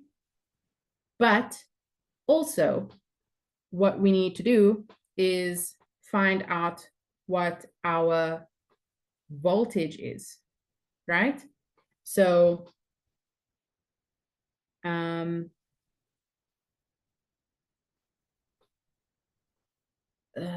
okay, so we can have voltage reading here and then voltage over, oh, let me clear this up. So we can calculate our voltage over this entire parallel circuit, right? Because then that will help us figure out the voltage of the specific over the specific resistor that we're looking for, right? So we're looking at the total voltage over this entire parallel section, okay? So the way to do that is we do the resistance of that parallel section is equal to the voltage of that parallel section and current, right? So we're still working with R is equal to V over I, but now we're making it specific to this parallel section over here, right? So in terms of the resistance there, we calculated it to be 4. Remember, this is our parallel resistance. We calculated it as 4. Okay, so we're going to say 4 is VP, because remember, we're trying to find that voltage over I, which is the current supplied to the entire circuit, right, which is 2. Okay, and then we find that VP is equal to 8 volts, right? So we find for this parallel circuit, it's 8 volts, right? Then what we're going to have to do is now find the current specifically for that 8 ohm resistor, right? So now again, we're going to use this formula, but I'm just going to make current the main focus because we're trying to find the current being supplied to the specific section, right? So I is what I'm looking for is equal to this 8 volts, which is what we found out, over the 8 ohm resistor, because this is what I'm specifically looking for, right? So that's going to be, oh, sorry, no, over this entire, over this branch specifically, right? And this is coming back to the idea that when things are connected in parallel, then the voltages will be the same here, right? When they're connected in parallel, the voltages will be the same. So the voltage over this entire section over both of these will be the same as the voltage here and the voltage here, right? So each of these are 8 volts, okay? So I'm going to say 8 over the resistance, and the resistance I'm looking at is specifically this branch, okay? And that's 4 plus 8, which is 12, okay? So I'm going to say 8 over 12, and then the current supplied to that branch is 0.67 amps. Okay, I know there's a lot going on, but I'm hoping you guys are sticking with me. Because let me just run through it again. So here we were trying to find the voltage of the parallel circuit. This section here, we are trying to find the voltage of the parallel section of the circuit, right? So let me highlight it. So this yellow section, we were trying to find the voltage of that, right? We found the voltage of that. Then what we wanted was to find the current supplied to that, right? So we're trying to find this, okay? We found the current by using the voltage that we calculated and the resistance of that specific branch. Remember the resistance, let me change the color now. We're trying to find the current being supplied to this specific branch, right? So that's 4 plus 8, which is 12, which is our total resistance of that branch, which is what we have here. This 8 volts is this 8 volts over here. And we find that the current supplied to that branch is 0.67. Okay. Remember, the overall objective of the question was to find the energy dissipated. So meaning the energy supplied or the electrical energy, right? And we had to do that by finding the current supplied to that branch, right? So this is where we come back to this formula now. We found the current. So now we're going to say 0.67 squared. The resistance that we're using, they specifically asked for the 8 ohm resistor in 2 minutes, right? So I'm going to substitute 8 into place of this resistor, right? And then delta T, which is 2 minutes, which is 2 times 60, because remember our SI unit is seconds. And then when I multiply all of that out, you should get an answer of 430 0.64 joules. Okay. I know that was a lot. It was worth a decent amount of marks and there were a few steps. But if you are confused, I can run through it again in terms of like a brief summary of what I did.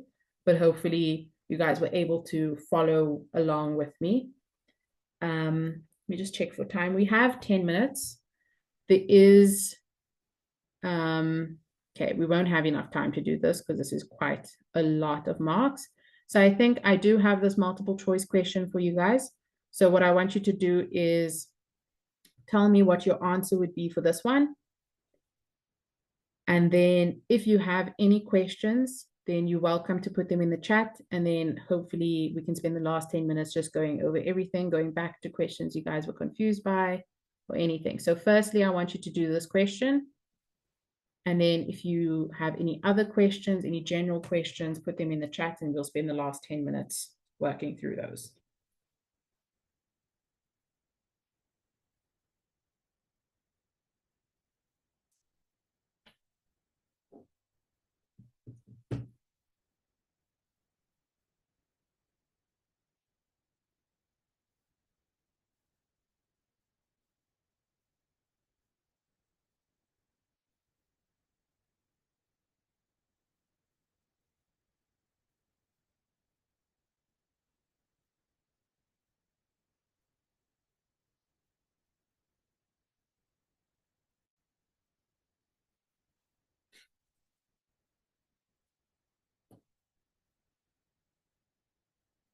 Okay, cool. We got an answer A. I'll just wait to see what everybody else would answer for this question. We can discuss it.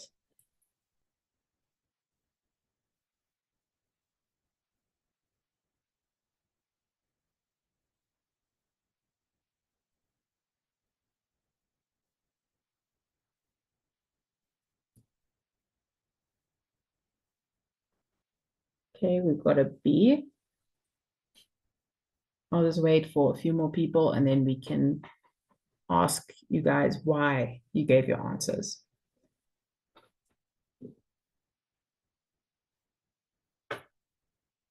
So maybe for those of you that have answered already, please just maybe give a little bit of a description or like explain to me why you chose your answer.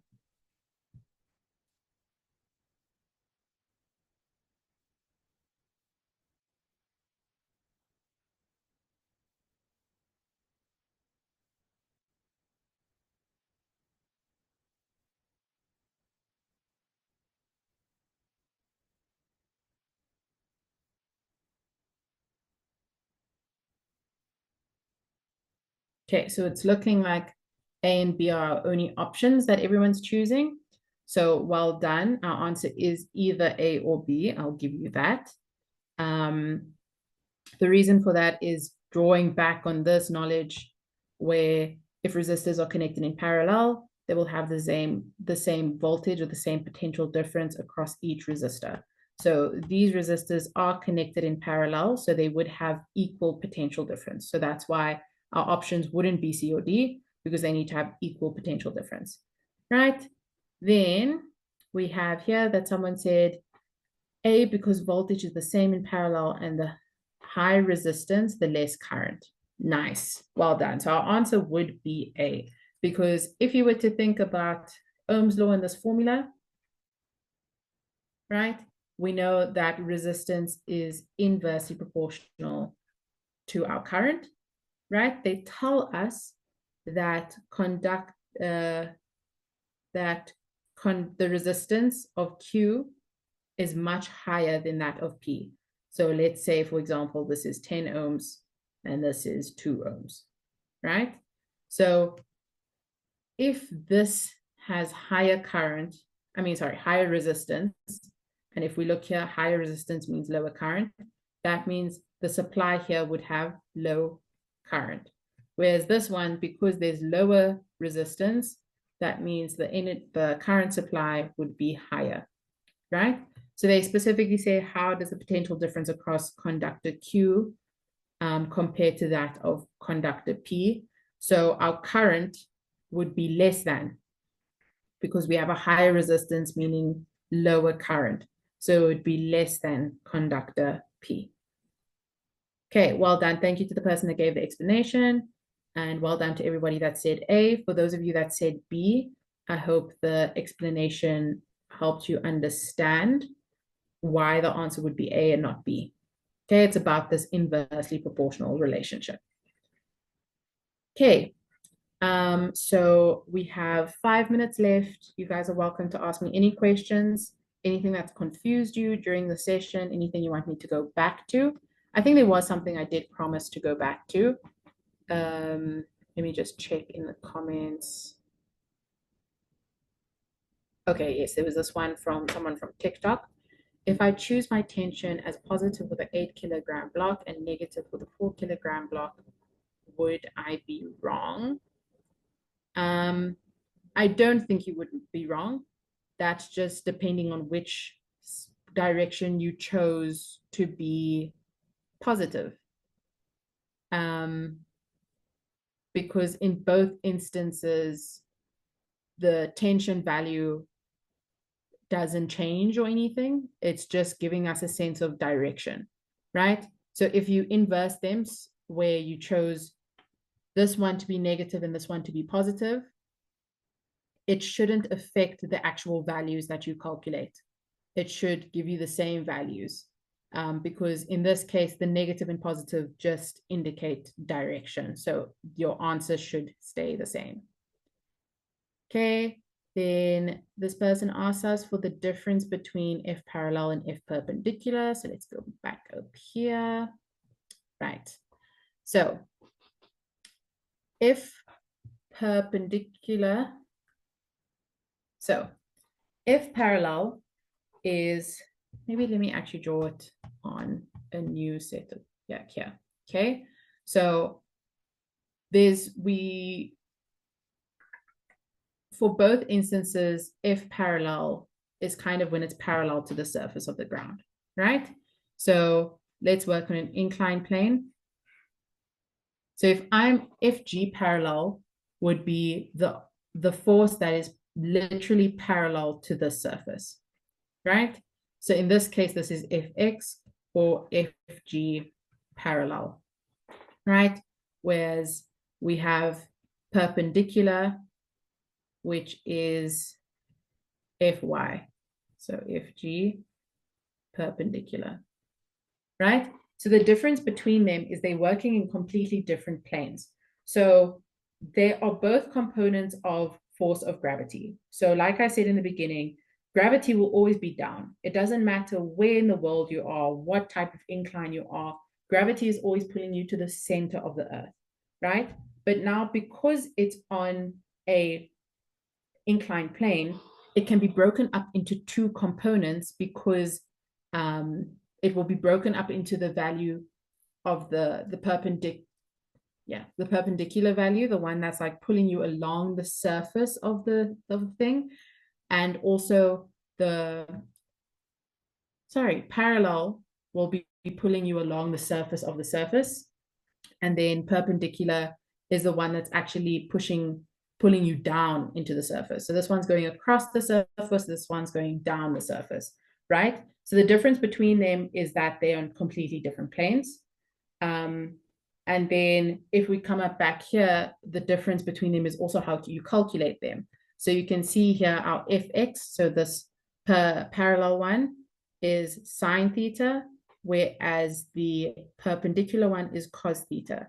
And now that's different for something being pulled from an angle, because again, we still have this force coming at an angle, so it can be broken up into our X component and our Y component, but the difference between them is now it's completely opposite to how you calculate it here, because here you have Fy is sine theta, whereas here you have Fy is cos theta.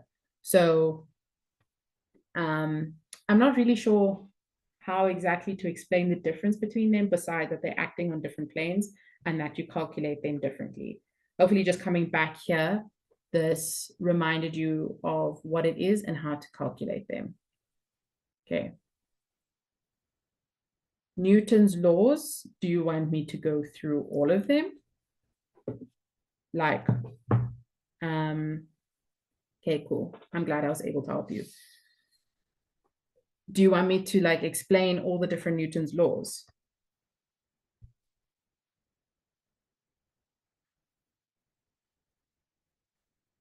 I'm going to have to just pull them all up for myself. Because I'm not sure. Okay. Okay, I'll try be fast. Sorry, I'm just having to pull them all up for myself. Okay, so I'll try be fast.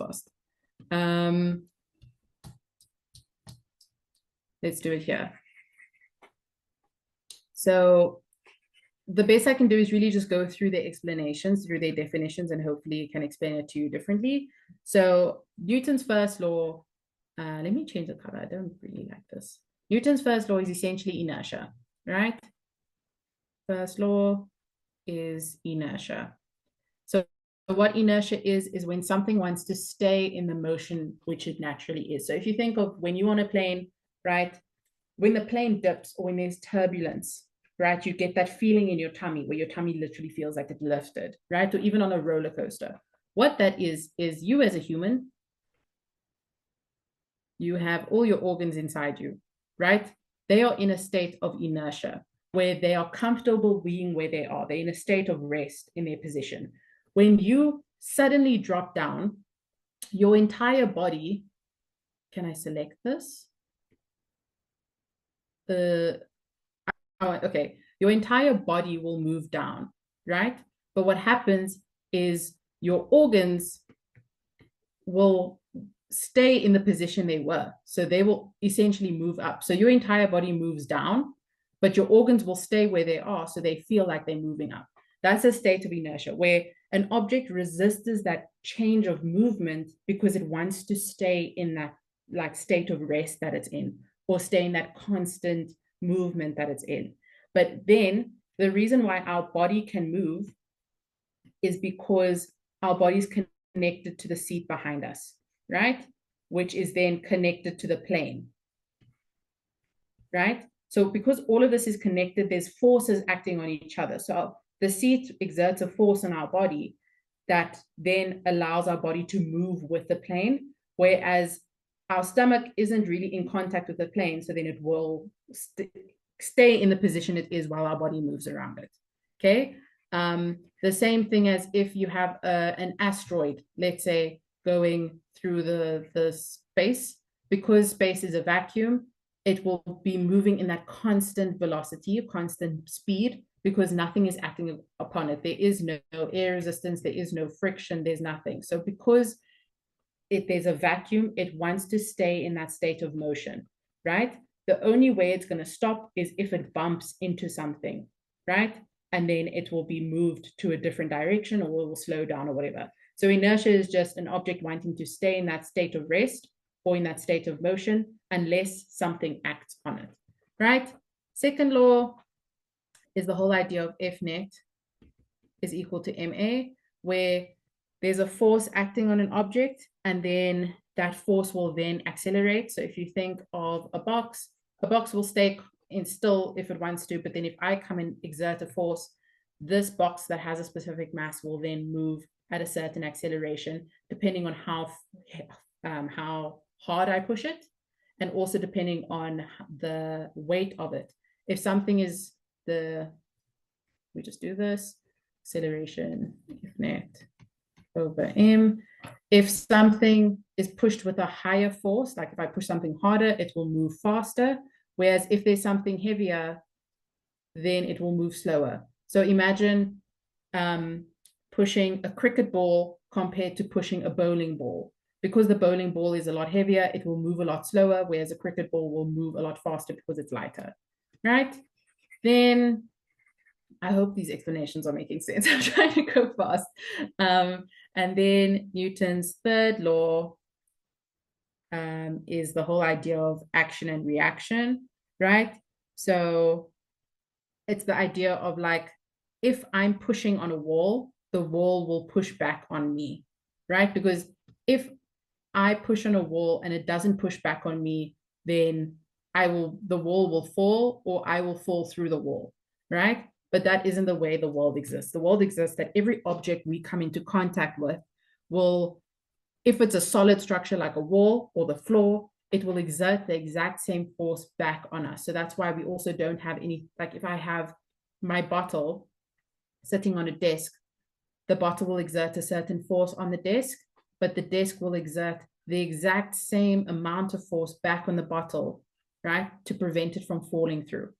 Okay, so that's the idea of Newton's third law. Then you have like gravitational laws and stuff like that, but I don't have time for that. I hope that was fast but good. Unfortunately, we are not going to do universal gravitational law because we don't have time for it.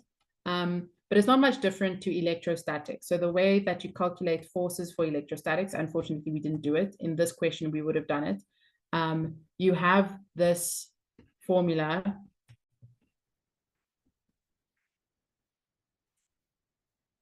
right? So Newton's gravitational law is virtually the same, using the same thing, but now instead of charges, you actually use the masses of the planets you're working with, right? So same type of relationship where instead of charges, electrostatic force, you actually have gravitational force, so that force of attraction between two planets or between two objects that have gravitational pulls. And you literally, it's the same formula, just masses instead of charges. That's why they typically teach electrostatics and gravitational laws together, because they're very similar in terms of their calculation and in terms of their relationships and stuff. But unfortunately, we didn't have enough time to go through that today. But okay, I don't see any more questions. Hopefully my explanation on Newton's laws was sufficient. And all right, then that's all there is for today. Thank you so much for joining us. Thank you to everybody on TikTok that was able to also join the live stream. Hopefully this helped you guys out. I will see you guys on Thursday for chemistry. All right. Thank you so much, guys. Enjoy your night and enjoy studying and prepping for exams.